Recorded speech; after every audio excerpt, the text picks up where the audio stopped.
Good evening. Here is the news at 6. First, the highlights. Lagos State Government reaffirms support for creative industry. Federal government to disburse 25 billion naira healthcare enhancement funds to states. On the front, United States approves bombs jets for Israel amid threat of offensive in Gaza. In sport, Super Eagles defender vows team's maximum effort ahead 2026 FIFA World Cup qualifiers. Now the details. I am Taiwo Baruwa.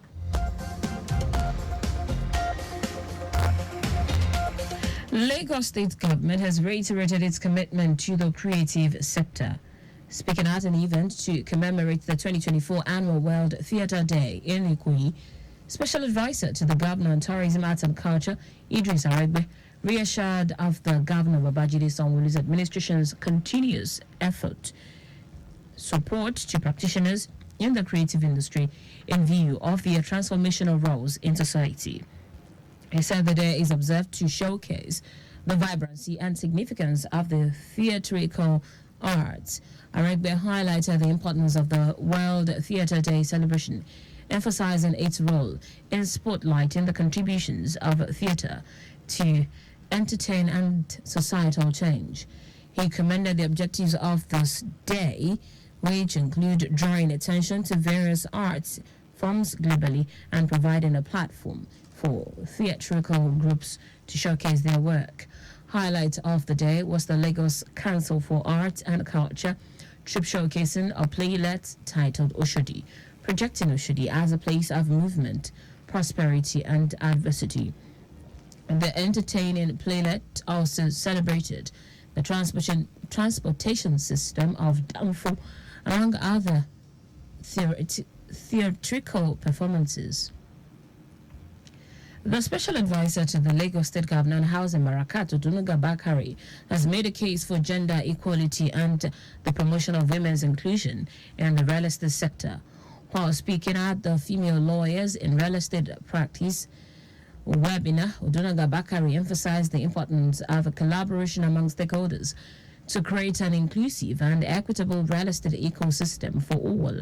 She said the state government is determined to achieve a society where women are not just participants but leaders in the real estate sector to help build a future where women thrive in the world of real estate and advocate for their housing policies to promote female representation in leadership roles within the industry. Lagos State Domestic and Sexual Violence Agency, the SVA, has taken its sensitization campaign to Ifako-Ijaye LCD communities to propagate the non-relenting message for fight against sexual and gender-based violence (SDBV) in the state. The executive secretary of the agency, Titulola Vaivo Adeni, said the state will constantly reinforce the fight against SDBV in Lagos through continual awareness and education of residents. Also speaking, the representative of the HLD of the Community Engagement Department in the agency, Adeton Odumbo, listed different forms of SGBV and most importantly the need for members of the community development associations to report cases of SGBV as stakeholders and leaders in their different communities, noting that the fight against the menace is a collective one. She stressed the need to report any SGBV grievances through the agency's toll-free line 080-0033-3333 for prompt response and activation of the referral pathway.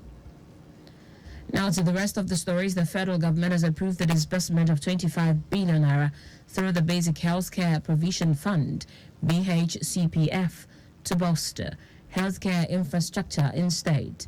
The coordinating Minister of Health and Social Welfare, Mohammed Pate, read this known in Abuja at the 6th meeting of the BHCPF Ministerial Oversight Committee.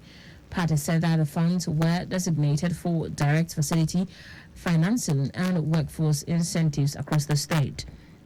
The minister said the initiative was in line with President Bola Tinubu's agenda and commitment to improve health care. Outcomes for Nigerian women, children, and vulnerable populations. The minister announced the establishment of a dedicated reporting mechanism for citizens to report any misuse of or deviation from guidelines regarding the disbursement of the funds.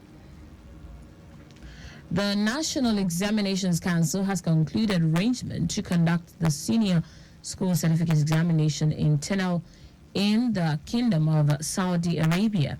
This follows the successful accreditation of the Nigeria International School, Jeddah, by a NECO delegation led by the Minister of State for Education, Yusuf Sunu, and the Registrar of NECO, Ibrahim Washishi.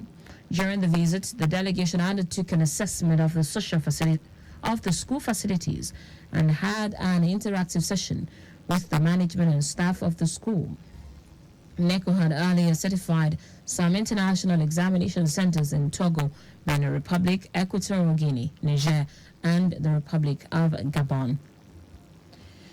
In foreign news now, the United States has approved the transfer of billions of dollars worth of bombs and fighter jets to Israel, even as it publicly expresses concerns about the long-threatened Israeli invasion of Gaza's Rafah and the rise in civilian casualties in the enclave. According to Pentagon and Department of State officials, the new arms package includes more than 800 Mk-84 2,000-pound bombs and 500 Mk-82 5-pound bombs. The 2,000-pound bombs, which can inflict damage to people up to 1,000 feet away, have been linked to previous mass casualty events throughout Israel's military campaign in Gaza. Meanwhile, the face of widespread international condemnation, including Washington, Israel has said it will also launch a ground invasion of Rafah, the southernmost city of the Gaza Strip that borders Egypt, where about 1.5 million forcibly displaced Palestinians are sheltering. In sport now, Super Eagles defender Kenneth Omaro says the players are determined to give their all for maximum points when the 2026 FIFA World Cup qualifiers resume in June. After grieving over the unexpected loss to Mali, on-field captain Omaro assured that the players were determined to give their best. Nigeria will take on the Bafana in Uyo and then confront Benin Republic away from home in the international window of June 3 to 11 in match day 3 and 4 of the 2026 FIFA World Cup qualifying campaign. Nigeria currently occupies third spot in Group C with 2 points from 2 games played so far, tied with Zimbabwe, who also has 2 points. And that's it on the news at 6. But just before we go, please do not drive beyond specified speed limit. You can follow us and like all the various social media platforms: X, formerly Twitter, Lagos Traffic 961. Instagram, Lagos Traffic Radio 961. Watch us live on Facebook, Lagos Traffic Radio 96.1 FM. On YouTube, subscribe and watch all the previous programs and news in our channel, on our channel, Traffic Radio 961. Did you know that the Sanwo-Olu administration renovated 5 libraries in Epe, Badagry, Etiosa, Amuwodofi, and Ikorodu? You can get more details on the Lagos State Government website. To end the news, here are the highlights of the major stories. Lagos State Government has reiterated its commitment to the creative sector. The federal government has approved the disbursement of 25 billion naira through the Basic Healthcare Provision Fund, BHCPF, to bolster healthcare infrastructure in the state. We also told you that the United States has approved the transfer of billions of dollars worth of bombs and fighter jets to Israel, even as it publicly expresses concerns about the long-threatened Israeli invasion of Gaza's Rafah and the rise in civilian casualties in the enclave. In sports, Super Eagles defender Kenneth Omaro said the players are determined to give their all for maximum point when the 2026 FIFA World Cup qualifiers resume in June. For contact with the newsroom, send a message to info@trafficradio961.ng. That ends the news broadcast compiled by Coyote Mafolashiri. I am Taiwo Baruwa. Thank you for listening. Good evening.